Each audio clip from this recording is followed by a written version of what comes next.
This way of making granny squares is amazing because you get all these colors in and yet you end up having hardly any yarn ends to weave in. So let's see how it goes. When we look at these here close by, let's take this here one. Select one of the colors and start following it. I'll take that turquoise or blue there, and it goes like that there. If you follow it all along. So that's what makes it so that you don't need to cut the yarns at all. And I actually, with this one, I left the yarn ends in, so there were no more than the ones that you can see here now. So there's 4 here, because there are 4 colors in it, and 1 to finish at the corners.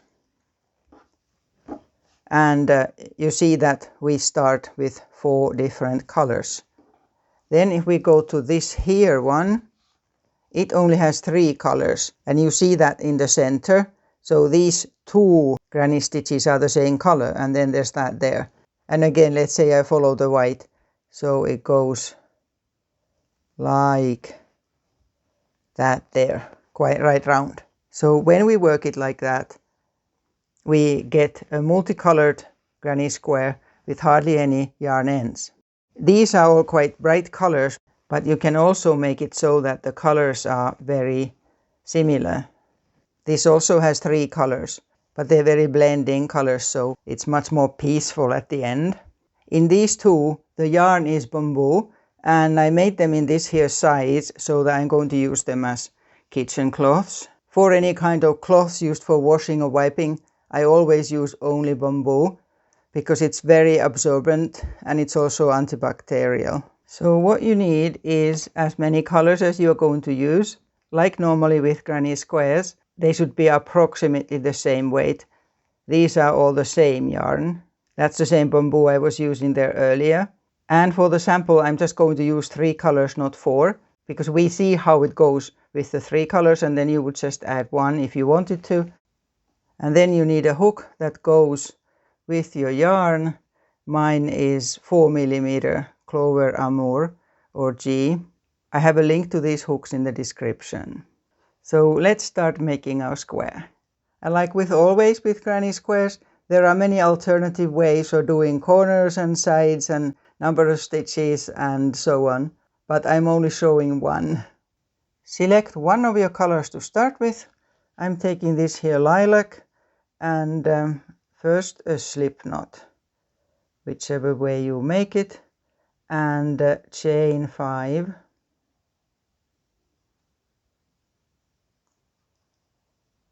and close that into a ring. So we're starting just like a normal granny square. Chain 3 and 2 double crochets into the ring, and I'm using American crochet terms. On the first round we do some of the things a bit differently than afterwards. So now I have this one color and I'm chaining 1 for the corner, just 1 for now, and then I'll take another color. I'll take this here lime green, and chain 1 using that there, and then using the new color, make sure it doesn't come out, 3 double crochets into the ring. So continuing the granny square, tightening it now there. 2 more here. Now we have 2 colors, and then I'm going to use the 3rd color for the remaining 2 stitches. Chain 1, and then again go for the next color. Mine is this here pink, and again pulling that through to make a stitch there, and then 2 granny stitches, which means 3 double crochets into here.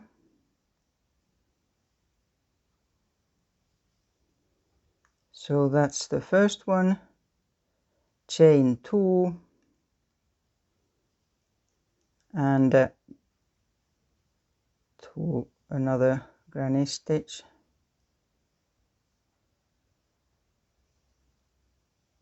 By the way, remember that you can always slow a video down easily if it seems too fast, or speed up as well. So now I have done the first round, except finishing it off, tighten those a bit. And then I chain 2. And here we are not changing the color because there is no yarn hanging from here apart from the starting yarn. So we are always going to change the color when we come to a spot where the working yarn is waiting. Here it's not, so I'll make a slip stitch here to finish off the round. And then I continue here using the same color, chain 3 and 2 double crochets behind it in that same corner where we just finished, like that there. And then in between on the sides I'm just chaining 1. And when we come to a corner where we have another working yarn waiting, that's where we need to change the color, but in the middle of the corner. So I'll first make 1 granny stitch still in this here pink.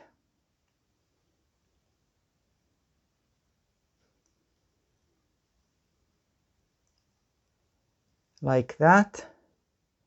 And then chain 2. Now this here yarn is at the bottom here, so we can't pull it up here where we need it, because that would show very badly. Instead, we're taking it from there and making a stitch and chaining 3 altogether. And on the third, we pull through the other color. So, and now this here pink is left waiting until we get to it again. And now we do another granny stitch here in the corner. So we already had that there, 3 chains, that replaces a double crochet like this here. Then chain 1 and go to the corner, and again here we have a color waiting, so we are going to change it there, but again in the middle of the corner. So the first stitch in the corner is in this same color.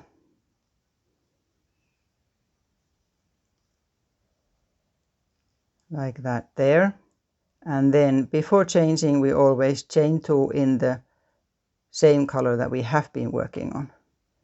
And then here is the other color, and again I'll make a stitch using that. That's 1, 2, and in the third one I'll pull through, tighten that a bit, and then make 2 more. So this is the idea that we're going to work with all the time.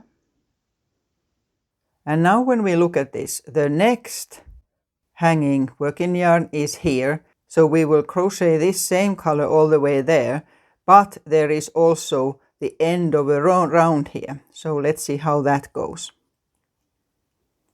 First I will crochet just normally until the end of the round. So 2 granny stitches here in the corner with chaining 2 in between. That's that corner, and then 1 more stitch in this starting corner. The way I crochet any granny squares is always that there's 1 granny stitch at the start of the corner and another one when you have already come round. So now I'll finish this round off. And because the yarn is here, I continue with this same color, doing this first part of the corner.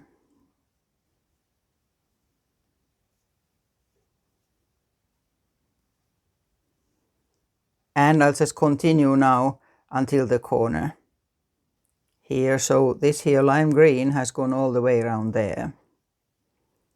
And now I need to change color, chain 2, drop that one and take the other one and chain 3, pulling it through on the third. By the way, changing color like this goes against what I was saying in my last week's video about always changing before the last stage of a stitch. But here it gets covered, the fact that the two colors are sort of mixed there, it gets covered always in the next round. So that actually only shows in the very last round then. So I just leave it as it is. So here again, finishing the stitch.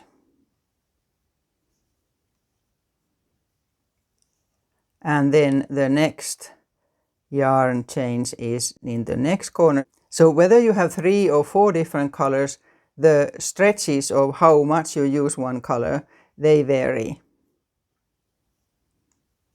So I'll get there and then change there again. And like always, change in the middle of a corner.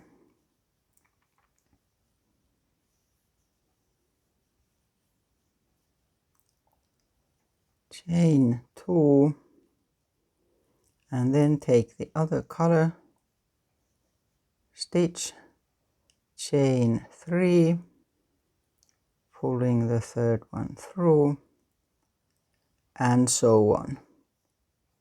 So really this is what we are going to continue. There is nothing else to this. You just keep going like this here. You go around always until you come to the next color. But I'll do this one more time here because again we will continue the same color over to the next round. So I will crochet now until the end of this here round.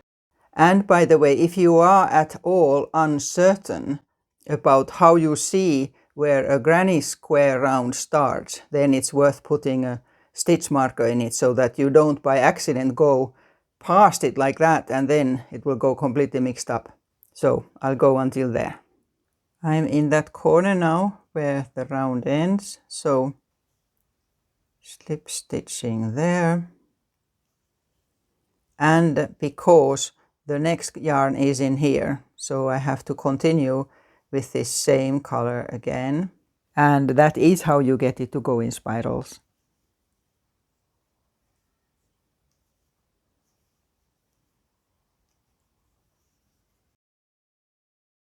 And like I was saying there, that if at all you think that you might miss where it started, then mark this one with a stitch marker. And then I just continue.